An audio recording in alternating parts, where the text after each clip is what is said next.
Hello, all. It's such an honor to be here with everyone from insurance to soil microbes. I think we've got this covered in this room. Thank you, Amy, for being a global leader and for really including the local voice this year. I think it's an honor to kind of be bridging partnerships and deepening the relationship, especially in a year that has been challenging from a federal standpoint. And we have a lot to talk about. So I'm gonna jump straight into the lessons that I learned from the last 5 years being here in Idaho.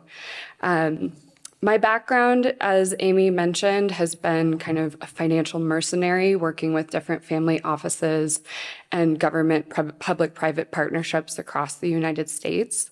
I've had the privilege of being in a lot of rooms that I cannot talk about, but I can kind of do the Chatham House rules. So I'm happy to share some lessons that I've learned with you from that, as well as from the land as we go through the talk.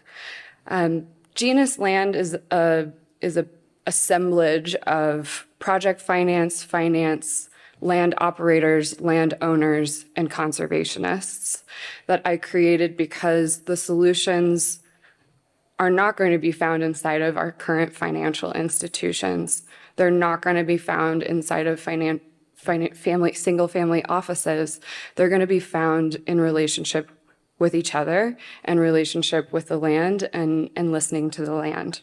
So Genus's mission is to explore how we transform degraded land at scale, at a time scale that matters.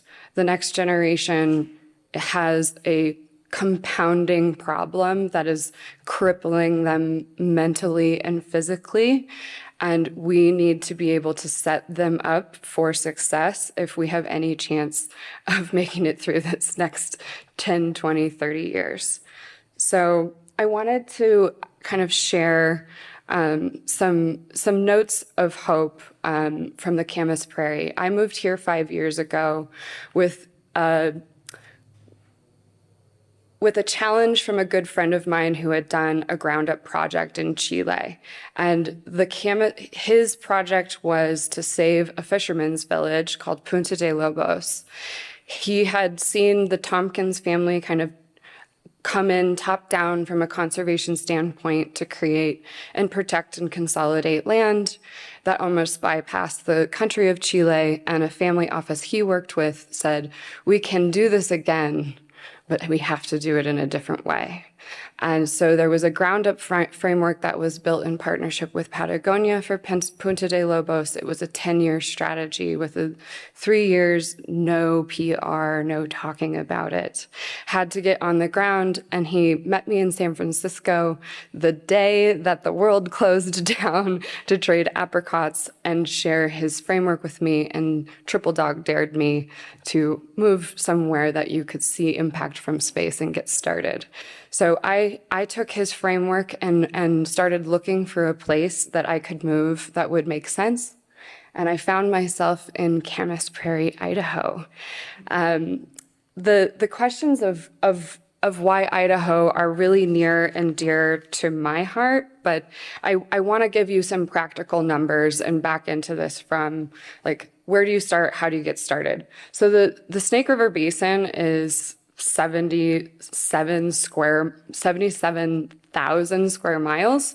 And we've just debunked kind of the tipping point theory. So we've got to really think about how you approach that number of acreage. It's not, 10%, 77 million acres, but potentially it's where are those hot spots in the Snake River Basin that we could start working and move out from, because we can't just start in the middle of a desert and restore the mirage, right? We have to start where there's life, and we have to bring that life outward.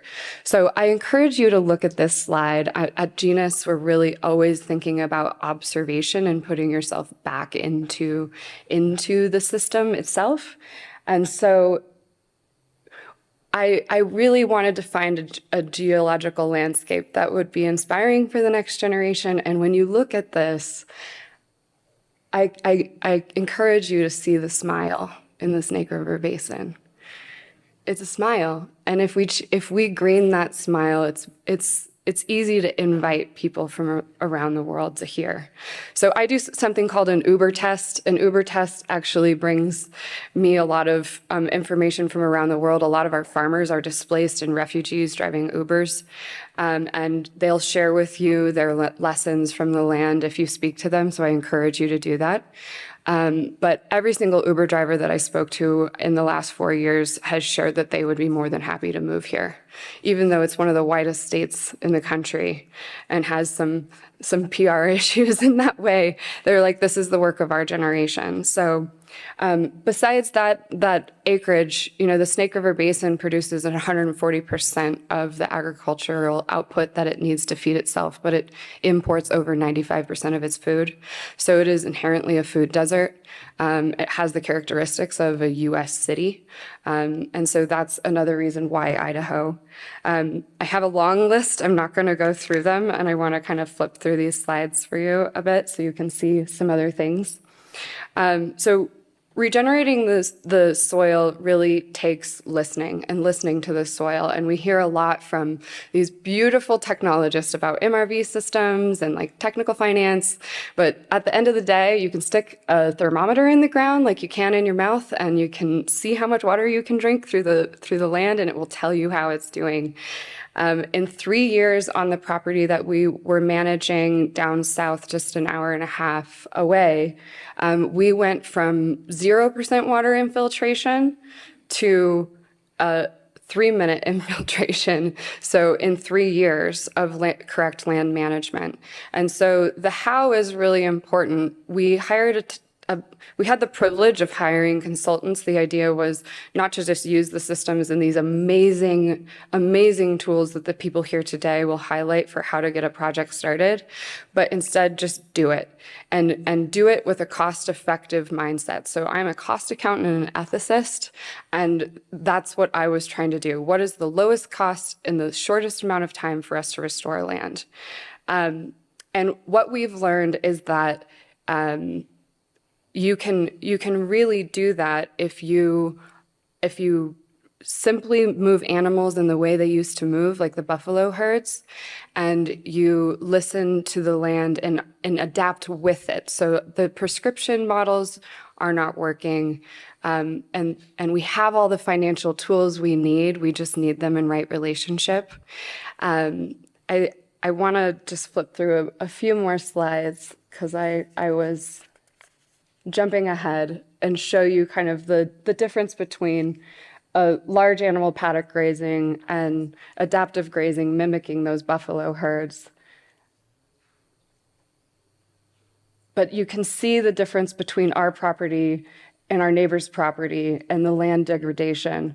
This happens over a period of like 3 years. You can really change this, and the investment is heavy up front.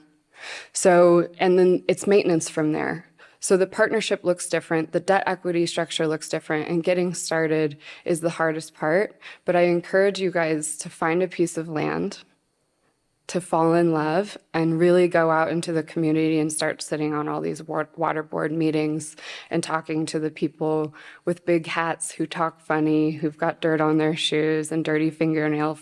I count my life is now measured in dirty fingernail friends, and I really encourage you to do it, even if you need to reach out to me and I introduce you to someone. I'm happy to make that connection. So thank you so much.